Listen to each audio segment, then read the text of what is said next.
Big show ahead of us tonight. Thank you so much for joining us here on BBC One. We're live. You can interact with the programme, of course. The row over a pastor's comments about Muslims just keeps on growing. James McConnell was strongly criticised for saying he does not trust Muslims. But the First Minister, Peter Robinson, has now defended him. The DUP leader claims Pastor McConnell is being demonised. In a moment, we'll hear directly from the man at the centre of this controversy. But let's just remember how it all unfolded. Now, people say there are good Muslims in Britain. That may be so. But I don't trust them. Enoch Powell was right. And he lost his career because of it. Enoch Powell was a prophet. And he told us that blood would flow in the streets. And it has happened. Islam is heathen. Islam is satanic. Islam is a doctrine spawned in hell. He has clarified his comments. He has clarified it in the same way that I have. I wouldn't trust Muslims to give me spiritual advice. I wouldn't trust Muslims who are bombing and shooting. I wouldn't trust those who are following Sharia law to the letter, and neither would he. However, as I said, there are many of the normal daily activities of life that I would no difficulty in trusting a Muslim to go down to the shop for me, to give me the right change. I'm shocked. I'm absolutely shocked that a politician in a position of leadership, in a position of authority, can speak with such a double tongue. Well, Khalid, Anis, you've come all the way over this evening from across the water. What's your reaction to what the First Minister has said? I think it's disgraceful, quite honestly. I think it's shocking that somebody in a position of leadership, in a position of influence, somebody that everybody in Northern Ireland, and I would imagine in the mainland, looks up to for guidance, for leadership, can utter a statement which is full of hate, which is full of... Well, he would deny it's full of hatred, wouldn't he?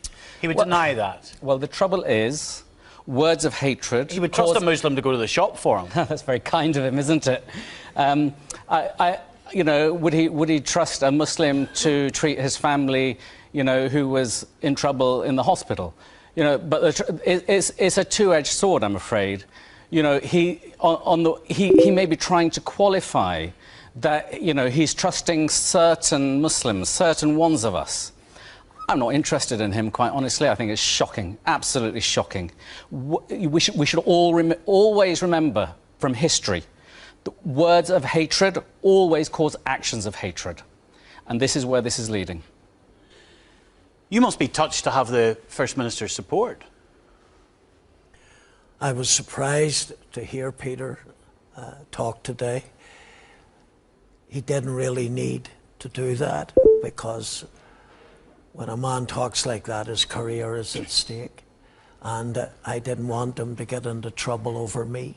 I've known him for many years. Are you touched that he stood up and fought for you? Very touched indeed. But not only the Minister of Health stood up for me, Sammy Wilson stood up for me, Gregory Campbell stood up for me. You've lots of friends within the DUP, don't you? Yes, yes. Are you influential in that party? No, I'm not influential. I don't even belong to that party.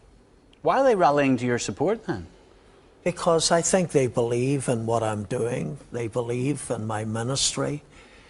They believe me to be honest. They believe me to be sincere. And I think I would qualify what Peter has said, because he mentioned the Sharia law. Sharia law, yeah. Yes, and whatever way you want to pronounce it, I hear it pronounced that many times differently. And I do not trust a Muslim because they are governed by the Sharia law. The Muslims in Northern Ireland, they give no trouble. But you don't trust any of them? That's what you've said? Yes, if they are controlled by the Sharia law, and that's why I do not trust them. Any of them? Any of them, because of the Sharia law. Let me finish. If the Sharia law says to do violence, they will do it. They will obey the Sharia law. So this man sitting opposite you, by default, you don't trust him because of his religion. I don't trust his religion. No, you don't trust him as an individual. You don't trust all Muslims. No, I trust. Tell him why you don't trust him. I don't trust him as an individual because of his religion. He is governed by the Sharia law. Bless you. You know, I mean, you're a man of God, and you're looking in my eyes. You don't know me. You don't know me at all. And you're telling me that you don't trust me. Okay, because of my faith, even though... No, because of the Sharia law. Well, you're claiming that that's part of my faith. And even though you have no concept of what my faith actually is, what my faith asks me to do, and actually the nub of the point is you have no idea about Sharia. And you have no idea of what... So? Do you think I do think so. Oh, okay. Because if you did know about Sharia, you would know actually... Sharia, for me, helps me govern my personal life. So what does Sharia law impact on me? It impacts me by saying, give 2.5% of your income to charity. It impacts me by saying, do you know what? The pastor has said very rude things about Muslims and been very hurtful, but do you know what? Make the effort. Go over and sit with him. And speak to him with kindness. Well, he has said he would shake your hand. You told me this last week. Yeah, You've said you would have dinner with Khalid, but you just don't trust him. We shook hands before we come onto the show. It's pretty facile stuff to judge a human being as untrustworthy before you've met them. You don't know anything about them. No, because of the history of the Sharia law and the history of Islam right throughout the world. I have here over 2,000 incidents from 9/11 of terrorists who believe in the Sharia law and have caused havoc around the world. Here's the evidence. Are you serious? Are you serious? I am serious. And so do you want me to pick up my list of all the atrocities around the world committed for other people, for other reasons? No, you want me to bring that to you? No, particularly this religion. That's what I'm Christianity's totally above any blame, is it? Oh, no, Christianity. Well, then. Christianity. Oh, my goodness. Where are you coming from? Do you not get this? Your word... Listen to me, please, for a second, OK? I had a phone call on the way up here from a local Belfast resident, OK? A young lady. She said, please tell the pastor that when he spoke his words, since he spoke his words, I've had so much hate crime against me because it's been incited by what you said. Do you not get it? That instead of sitting... You're a man of God. Instead of sitting here and talking to me as one humanity, you're talking to me as if you're talking down to me. You're talking to me from an angle of hatred. You're talking to me from an angle of mistrust. It's not how it works. I have Jewish friends. I have Christian friends. I have friends from all over, from no faith. And you know what? When we sit together, we do things which have a positive impact on society. If you were in Islam countries, could you have me as a Christian friend? Oh, my goodness. Right, first of all, let's just put this straight. When I'm not in an Islam country, as you call it. Exactly. Okay, I'm not in it. This is my country. This is my country. I abide by British law. This is my law. My Sharia tells me to abide by the law of the country I live in. But Sharia law is coming into Britain. Which world do you live in? Listen. This world. Listen, no, you don't.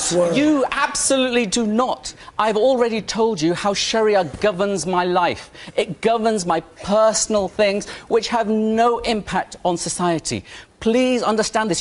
The trouble is, OK, the trouble is, so many people, they talk about Islam from sound bites. I've got to tell you, hold on a second. I've got to tell you right now, in your defence, there has been a significant amount of support for you. There's been a lot of criticism of you. There's been a significant amount of support from you coming into the Nolan Radio Show, coming in all the different gateways that we have to the BBC. So you clearly have a level of influence, and you now have the support of the First Minister of this country. With that comes responsibility, right? And have you sat back and thought, since you issued this sermon, Have you sat back and thought about the impact on local Muslims in this country, here in Northern Ireland? They have to send their kids to school. Right. They've got to go out to the shops. Can I speak now? Yeah. Thank you. When I uttered that statement, there wasn't one Muslim in Northern Ireland in my mind. I qualified it by saying there were cell groups right throughout Britain, Muslim groups, ready to do violence, just as there was cell groups of IRA in Britain, and the British were frightened that they would bomb it. James, you also said Enoch Powell was right. I did. And you could not pick something that would be seen as a more racist comment, could you, than to suggest that Enoch Powell and his rivers of blood speech can I just say, with your was logic, correct. Do you think that Enoch Powell and the rivers of blood speech was correct? Yes, I believe it was, because it came to pass. What he said came to pass. With your logic, Pastor, with greatest respect, with your logic, okay, you just talked about the IRA, and this is why this is doubly shocking, because we're sitting in a country which has been totally ripped apart by sectarian strife, okay? By your own logic, everybody in this audience, you know what, I don't trust you. You know what, I don't trust you. That's your logic, okay? The Americans, don't trust any Americans. You know, 3,000 people, innocent people killed by drone strikes. Don't trust you. When you say that you don't trust them, what does that actually mean? He's sitting here. What does it actually mean in terms of you don't trust him? And you used an example of if he was instructed to engage in violence. Yes, if he was instructed to engage in violence by the Sharia law, he would do it. Well, you need to reply to that immediately. I know he's laughing at me. Gosh, you're laughing at me, but I'm not laughing. Well, no, because you know it's what? happening. By the way, that young woman had her baby this morning. This is the young lady in Sudan, of course, which is at the heart of a story that's been talked about nationally. And this lady in Sudan she's going to receive has been sentenced to lashes. death, 100 lashes, and then sentenced to death. Do you support that? No, not at all. I think that's ridiculous. Well, why don't you protest then? Right. And guess what? This is exactly my point. You don't know me. I have protested. Take that. I have protested. I've written. I've gone through Amnesty International. I've written to the Sudanese embassy. What do you want me to do? Can you prove that to me? Oh, my goodness. Oh, my goodness. Do you know what? I can prove that to you. You're questioning his word. I can prove that to you. Are you questioning his word because he's a Muslim or because... Because of the Sharia law. OK. You know, for your audience, this is a man of God, OK, sitting before you. OK, and this is how you're speaking to me. But he's entitled... You know, he's not entitled to call you a liar, OK? Because we don't do that on this programme. Very close just now, but yeah, go on, carry on. He is entitled to stand by his faith. Course. He's entitled to criticise other religions. He can. And that's called freedom of speech. And that's what the First Minister was talking about today as well. And I have no problem with that. You can sit down here and we can have a discussion about religion, about faith, about politics, about sports. We might disagree more on sports, but, you know, we can sit down and discuss anything. I don't mind. You want to criticise Islam? Be my guest. You want to criticise the Muslim community?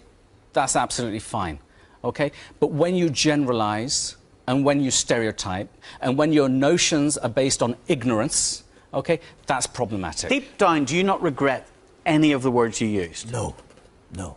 I'm being honest. The sweeping statement. Yeah, I'm being honest before God. I don't regret it because I know it's the truth. History is there. And truth is treated sometimes as hatred. And none of the thousands of people who go to your church on a Sunday, none of them have challenged you? No. None of them have said... Not. What about the Muslims that come into your congregation that you mentioned? They haven't challenged me.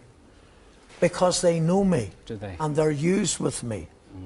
And in fact, one friend phoned me and said, Jim McConnell, I've heard you say worse. Well, that's not necessarily a compliment, is it? No. Right, let's go into the audience. The lady here, go ahead. I can't see anybody with a hand up. Sorry, the man here, go ahead. Just after listening to yourself there, is it Dr. Khaled? To be fair, I have Muslim friends as well, and there's two sides to the Sharia law as far as I can see. There's the side that I see over here, and then there's the side you see on the news and social media and stuff, you know, and you know, I don't really, I'm not religious. I trust every religion. I don't really judge people like that. Sure. And before you don't come across as somebody that goes for the whole lot of the Sharia laws and the torture against women, you know, various other things that happen. The further pastor too, I don't think he certainly doesn't hate Muslims. You know, at the end of the day, fair enough, it was a bit of a sweeping statement what he made in his church, but I think it was a wee bit taken out of context as well, you know. Well, he's clarified it tonight. He doesn't trust any Muslim. I think that would be a bit strong, to be honest, but especially whenever he says he trusts Muslims over here. No, he doesn't. Do you? Did he not see? We don't have a problem. Do you trust Muslims in Northern Ireland? Yes, because they give no bother, they give no trouble, they live peaceably. The Muslims in Britain, that's the clarification of the statement. Cell groups throughout Britain. That's what I do not trust. Right, so there are no Muslims in Northern Ireland following Sharia law. Can I answer? 1 second, I want to go up into the audience. The young fella here, white T-shirt, go ahead. Myself? Yeah. I was going to say, you're talking about the Muslims, they follow the Sharia law, and that's by their religion. If you're a Christian, you follow your religion by using the Bible, and the Bible does say to love your neighbour. And if you don't trust the people, how could you love them? Because that's a very important part of loving someone, if you have to trust them. So how could you say that you love your neighbours if you don't trust them? I'm not doing this man any harm. I wouldn't hurt a hair of his head. I wouldn't hurt a hair of anybody. Well, you've obviously insulted him and offended him. Well, if I've insulted him and offended him, I'm sorry, but I do not trust the Sharia law. I do not trust it. It's an evil law. It's an evil law before God, and I say that in front of him. It's an evil law. He knows that, and it's right throughout the world. Look, All Saints Church in Pakistan 6 months ago was burned. 100 Christians lost their lives, 200 were wounded. What's your point? They were obeying Sharia law. Oh my God. Okay. They were not obeying Sharia law. You don't understand what Sharia law is. Sharia law is not a rigid set of rules, by the way. Okay? Sharia law is supposed to be a flexible guidance, okay, which actually changes from country to country from time to time. Okay? Number one. Number two, to say that those people were following Sharia law is ridiculous. And number three, it's got nothing to do with me here. I live in Britain. I follow British law. I would suggest that those of you who are saying that, you know, who don't really understand what Sharia is, read up about it, but don't go to the Daily Mail to read about Sharia law, for God's sake. Okay, go to somewhere, go to your Muslim friends if you have them, or go somewhere reputable which can actually take you through the process. You have been investigated, or you are being investigated by the police. So I hear. Have they been in touch? No. How can they investigate you if they haven't been in touch? Well, they know where I live. So the police are saying publicly they're investigating. Yes. And they haven't spoken to you? Haven't rapped my door. Well, that's some investigation, isn't it? But what are they investigating? Because it's freedom of speech. I'm allowed to say this. I'm not inciting hatred. Well, you're not allowed to incite hatred. That's against the law. Well, I'm not inciting hatred. So, therefore, they haven't come to see. Are you allowed to brand all people of certain faiths as untrustworthy? Are you allowed to do that?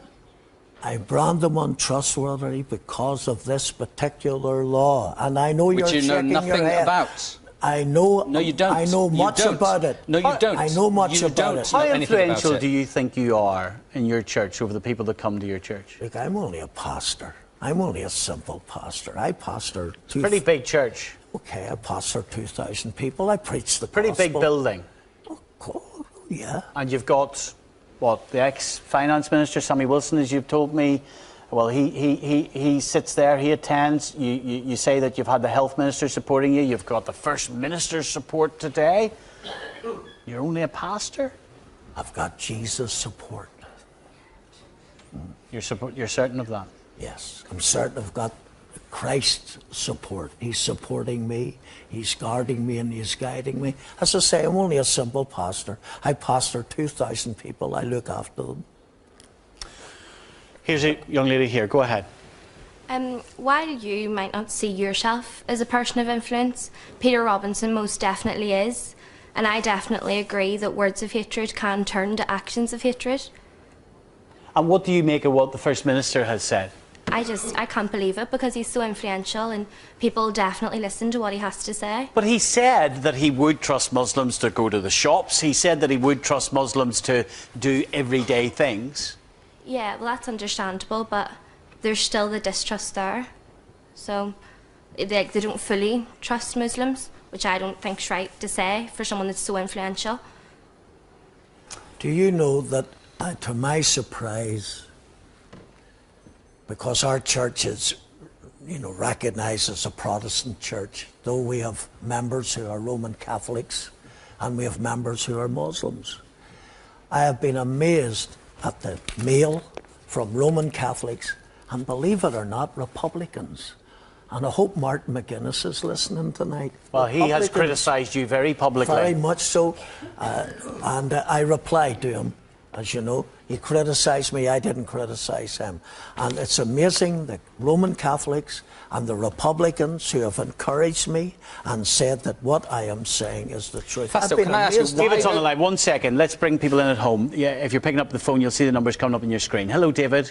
Good evening, Stephen. I tell you what, I'm a Protestant and I'm absolutely disgusted with the pastor. And I'm also disgusted at a First Minister who classes himself the First Minister of all people of Northern Ireland to come out in support of such evil.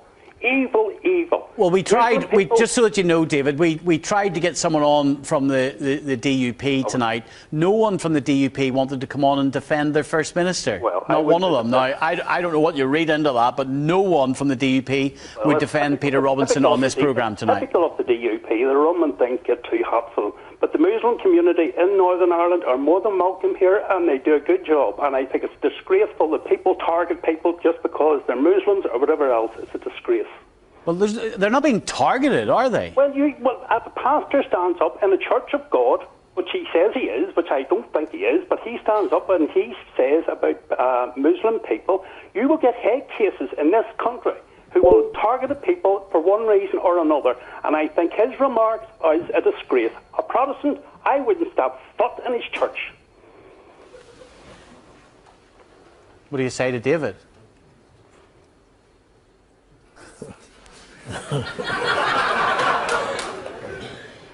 All right, David, you wouldn't sit in a church, but 2,000 people do. And, well, I think sad. It's very sad. There's a young lady here with the glasses. David, thank you. Young lady here with the glasses. Go ahead. I find it quite shocking what Peter Robinson said. He doesn't trust Muslims, and the fact if he is a Muslim constituent who comes to him with an issue related to if they have a dispute against someone, it's their word against someone else, would he trust their word, or how would he take his constituent issue forward? And what do you say to the First Minister tonight? I'm quite shocked. I moved here from Scotland, and this is the person leading the country I'm living in now. I find it quite shocking that I've moved to a country where everyone's not treated as equals. Some people are trusted and some people aren't. I think it's absolutely disgusting. What impact do you think this has, the message that's going across the water? You know, this story was on Channel 4 News tonight, for goodness sake. Look, the impact is severe. I mean, even though in Northern Ireland there are a few Muslims, I think the impact on them should not be underestimated. I think you're very naive to think that your words do not have a direct impact on people. But we're not allowed to criticise Islam in this country anymore. No, that's not true at all. Well, that's not true. Nobody is saying. It's thought by many that if you criticise Christianity, fair game. You criticise Islam, and all of a sudden there's uproar. I will sit here. That's a representative view. It may well be, okay, but I'm sitting here and I'm telling you, you want to discuss religion with me, no problem. You can criticise my faith, you can criticise anything you want. Do not stereotype a whole community, because you may not pick up arms, okay, you may not hurt a head on shoulder, but do you know what? Other people will do that. And unfortunately, there are people who have contacted me from the local Muslim community who have already felt that pressure. And from a man of God, that is not good enough. Let me go to Islam countries and let Why me testify. do you keep bringing in Islam countries? It's got nothing to do with me. It's true. It's got nothing to do with me. It has it's got nothing to do with my faith. It has to do with you. with No, it doesn't. You. I'm it does British. Have to do with I'm you. British, born yes, and you're bred. British. It's got nothing to do with me at all. Not even an iota. Yes, I might write to them like I would write to anybody else that Amnesty International might ask me to. It's nothing to do with me. I follow British law. Tell me this, the loyalist killings that there's been in Northern Ireland, are you to blame for those? No. It's from your community. Why would he be any more to blame for killings or murder or violence from his community, but you're not to blame for anything in the loyalist community? It's pretty farcical, isn't it? I'm saying he's not to blame, but what I'm saying is... You don't trust me. You said he's got a responsibility. That's right. That's right. I don't trust you because you believe in the Sharia law. We go again. You're small in this country and you're growing in Britain. Small in this country. This is my country. Do you know what? I have given to this country more than a lot of people have given. OK, I contribute to this country. It is my country. It's my Britain. OK, so don't take ownership of that from me. OK, this is my country. Thank you very much. OK. Right. We are going to continue talking about this on the Nolan Radio Show tomorrow morning, BBC Radio Ulster, 9 o'clock in the morning. We're going to continue talking about this on Twitter right now, and indeed straight after the show I'll be on Twitter taking your views tonight. You'll see all the different ways you can interact with the programme coming up on the screen there. Ladies and gentlemen, please give our two guests a round of applause. I'm shocked. I'm absolutely shocked that a politician in a position of leadership, in a position of authority, can speak with such a double tongue. Well, Khalid, Anis, you've come all the way over this evening from across the water. What's your reaction to what the First Minister has said?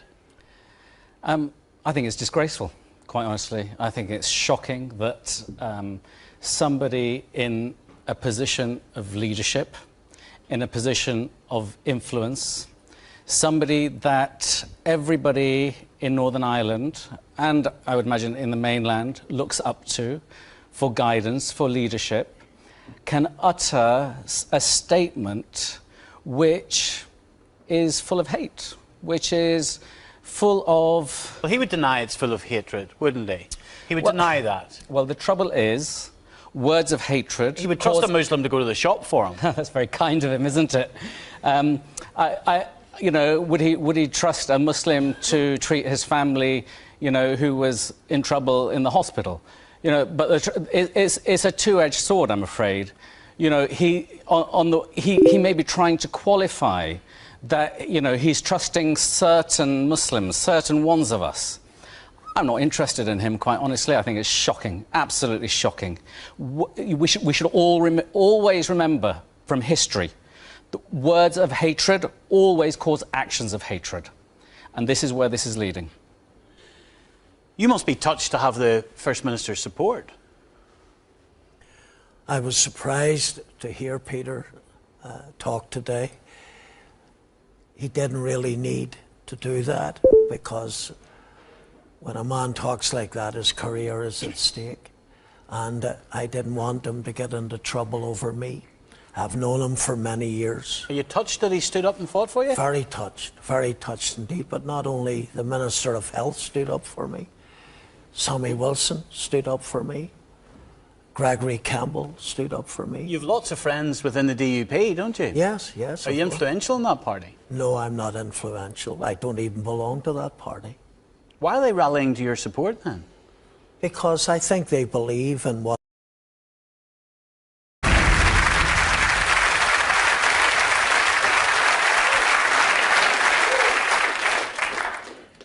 Big show ahead of us tonight. Thank you so much for joining us here on BBC One. We're live. You can interact with the programme, of course. The row over a pastor's comments about Muslims just keeps on growing. James McConnell was strongly criticised for saying he does not trust Muslims. But the First Minister, Peter Robinson, has now defended him. The DUP leader claims Pastor McConnell is being demonised. In a moment, we'll hear directly from the man at the centre of this controversy. But let's just remember how it all unfolded. Now, people say there are good Muslims in Britain. That may be so. But I don't trust them. Enoch Powell was right. And he lost his career because of it. Enoch Powell was a prophet. And he told us that blood would flow in the streets, and it has happened. Islam is heathen. Islam is satanic. Islam is a doctrine spawned in hell. He has clarified his comments. He has clarified it in the same way that I have. I wouldn't trust Muslims to give me spiritual advice. I wouldn't trust Muslims who are bombing and shooting. I wouldn't trust those who are following Sharia law to the letter, and neither would he. However, as I said, there are many of the normal daily activities of life that I would no difficulty in trusting a Muslim to go down to the shop for me, to give me the right change.